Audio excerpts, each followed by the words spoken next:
Just to give you a quick demonstration of advanced find, I'm going again to find in advanced find. You could search something like based on format, even without any text. I could remove that here, and let's say something like previous course, I could find something based on color. I could click on format, make sure you're opened and expanded, format, click on font, and choose the color you want. Of course, my color here is blue. Okay.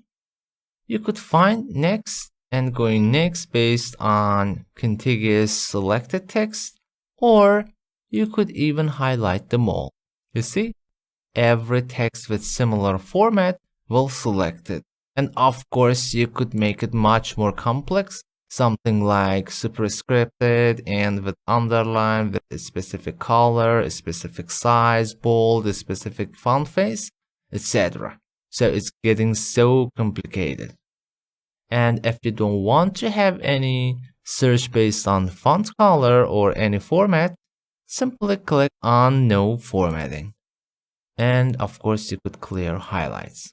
On this special also, we have many things. Let's, as an example, say we are looking for paragraph mark. As you know, by pressing enter or return key will make it. I could select it and go find next. Yes, I will start from one by one, you see. From here, find next. Anywhere we made a paragraph mark. If I close that, we could enable to show that. Okay. Now you could recognize much easier. Advanced.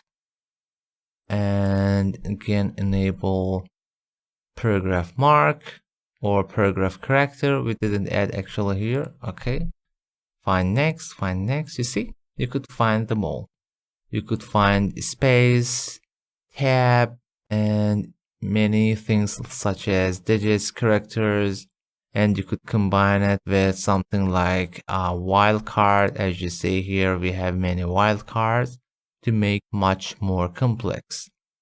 Again, I will mention about these stuffs in separated chapter.